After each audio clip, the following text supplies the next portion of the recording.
Existe um provérbio que diz: a noite é a melhor conselheira. Ah, então você quer dizer que muitas respostas vêm do sonho. Olha os meus sonhos!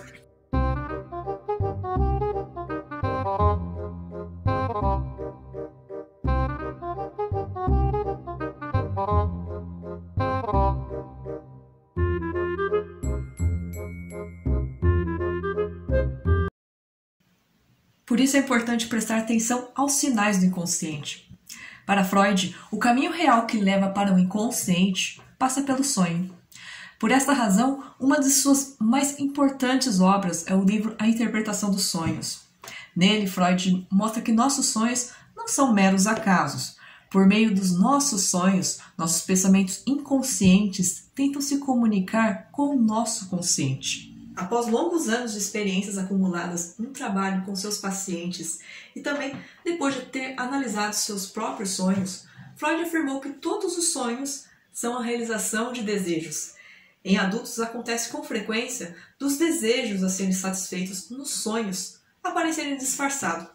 Isso acontece porque mesmo quando estamos dormindo, uma censura severa continua a determinar o que podemos nos permitir ou não quando estamos dormindo. E essa censura, o mecanismo de repressão, é mais fraca do que quando acordados, mas ainda é forte o bastante para desfigurar nos sonhos e desejos que não queremos confessar nem a nós mesmos. Freud mostra que precisamos distinguir entre o sonho, tal como ele nos vem à lembrança na manhã seguinte, e o seu verdadeiro significado.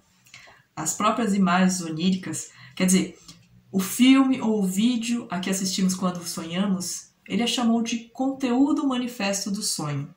Mas o sonho também tem um significado mais profundo, que permanece inacessível ao consciente. E este significado Freud chamou de pensamentos latentes do sonho. As imagens oníricas e seus requisitos são geralmente tiradas do passado mais próximo, com frequência dos acontecimentos que vivemos no dia anterior. Os pensamentos ocultos, porém, vêm de um passado mais remoto, por exemplo, das primeiras fases de nossa infância. Ou seja, precisamos analisar o sonho para entender do que ele trata realmente. Os pacientes precisam fazer isso junto com o seu analista, mas não é o analista que interpreta os sonhos. Ele só pode fazer isso com a ajuda do seu paciente, e somente o paciente sabe o seu significado. O psicanalista entra nessa situação apenas como uma ajuda à interpretação. O ato de reformular, de converter os pensamentos latentes dos sonhos em conteúdo manifesto do sonho, é chamado por Freud de trabalhar o sonho. Podemos falar de um mascaramento ou de uma codificação da verdadeira ação que se desenrola no sonho. Na interpretação dos sonhos, temos que passar por um processo inverso.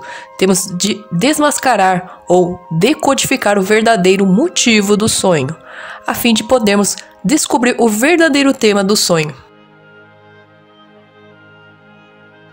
Não entendi nada, Juliana. Pode me dar um exemplo? Por exemplo, quando o rapaz sonha que sua prima lhe deu 2 balões de ar. Vamos analisar esse sonho. Eu disse anteriormente que os requisitos de nossos sonhos geralmente são tirados das experiências vividas no dia anterior. Portanto, ele deve ter ido a um parque de diversões no dia anterior, ou então viu na internet a foto de 2 balões de ar. Mas também pode ser que ele tenha apenas ouvido a palavra balão, ou visto alguma coisa que o tenha feito lembrar de um balão. Será que ele simplesmente não estaria querendo 2 balões? Não, isso é pouco provável. Num ponto, porém, ele quer satisfazer um desejo no sonho. Só que dificilmente um rapaz adulto desejaria, assim, 2 balões de ar. Então, acho que na verdade ele deseja a sua prima. E os 2 balões são os seios dela. Sim, esta é uma explicação provável sobre tudo, porque este desejo lhe causa um certo embaraço, de modo que ele não gosta de admitir quando está acordado. Mas nossos sonhos dão umas voltas. Eles nos enrolam e passam por coisas como balões.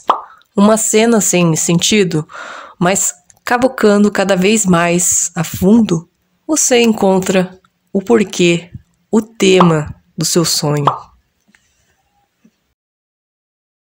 Freud considerava o sonho a realização disfarçada de desejos. Pode ser que o que disfarçamos tenha se modificado consideravelmente desde que Freud conversava com seus pacientes em seu consultório em Viena. Nos anos 20, a psicanálise de Freud se tornou muito importante, sobretudo no tratamento das neuroses. Além disso, sua teoria do inconsciente é muito importante para a arte e para a literatura. Eu só estou querendo dizer que não é por acaso que a psicanálise de Freud surgiu exatamente nessa época. Freud tinha dado a prova de que todas as pessoas são artistas. Afinal, um sonho é uma pequena obra de arte e a cada noite criamos novos sonhos. Para interpretar os sonhos de seus pacientes, frequentemente tinha de abrir caminhos através de um denso emaranhado de símbolos, mais ou menos como fazemos quando interpretamos um quadro ou um texto literário. Nós sonhamos todas as noites? Pesquisas recentes demonstram que 20% do tempo que passamos dormindo é preenchido por sonhos. Isso significa que sonhamos de 2 a 3 horas por noite. Quando somos perturbados durante essa fase, reagimos com nervosismo e irritação. Isso significa nada mais e nada menos que todas as pessoas têm uma necessidade inata de dar à sua situação existencial uma expressão artística. O sonho trata de nós mesmos. Somos nós que dirigimos este filme.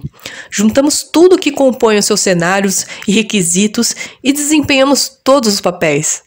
As pessoas que dizem que não querem entender sobre os seus sonhos são pessoas que não querem se conhecer. São pessoas que se conhecem mal. Podemos dizer que os nossos sonhos são os nossos desejos não atendidos. Dormir e sonhar é o encontro com nós mesmos, sem filtro, sem censura, sem julgamento.